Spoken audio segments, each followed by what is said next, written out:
You need inspiration, and the inspiration starts with a great jazz music program. And you take a dedicated faculty. You start with the essence of jazz. A building is all of those materials that make up a building, but you have to carry, it has to have a soul, so to speak. You have a great idea. You do a lot of cost estimating. You have to become part of a very complex desire on the part of a lot of people to put that building up. Well, the first thing you'll hear when you're trying to build a building is, it can't be done.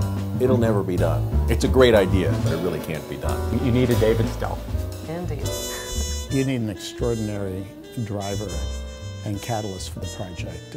You need a remarkable client. You take a Marvin Krisloff, you take a Dean Stahl, you take Professor Wendell Logan. First you get some money. You need a committed board of trustees that believes that a building actually could be a symbol of a progressive society. You brainstorm about what a building like this can do.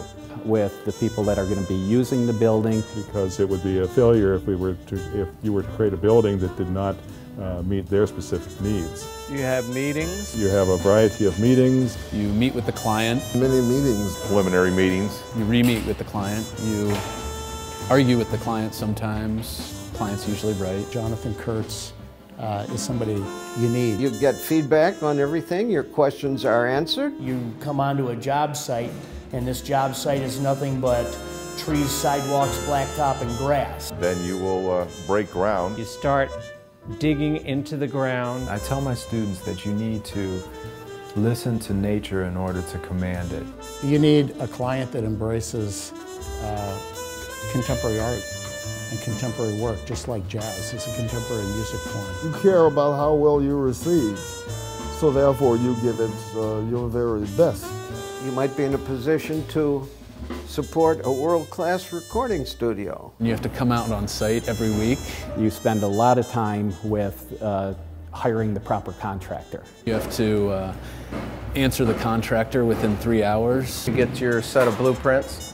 There are days when you're talking about the vision of the building, ultimately how it will look, how it will feel, what it will achieve, and the very next hour, the very next minute, you're talking specifically about how big is this doorway? How many square feet do we have in this room? You start erecting walls on site.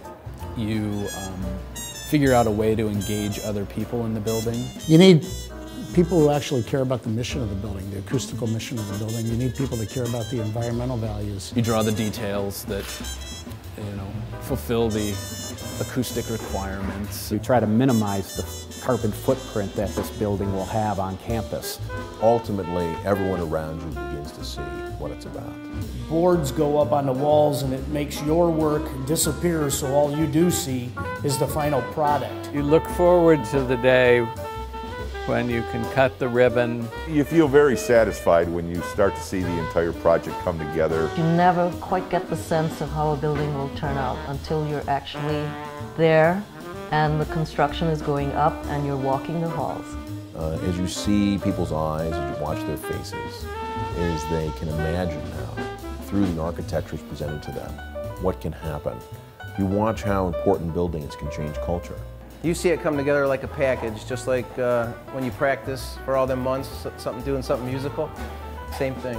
You've been waiting for this building for 3.5 years. You poured every possible amount of energy you could within your own firm to make this right, and you know you're going to get the best building in your portfolio.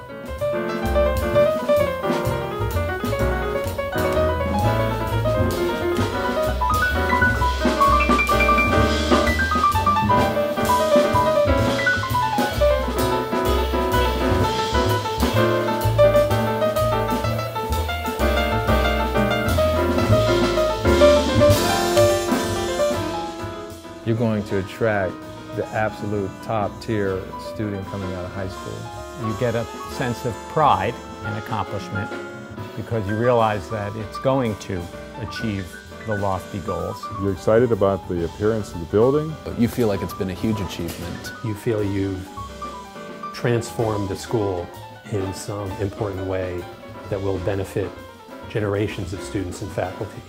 And every day you drive by or walk by and you see that it's looking even better and more impressive and more visionary. It will seal Oberlin's preeminence and dominance in this incredible, diverse and dynamic art form. It all is about people coming together to do something that is going to be bigger than they are, better than we are individually. And it's about reflecting the mission of a great institution.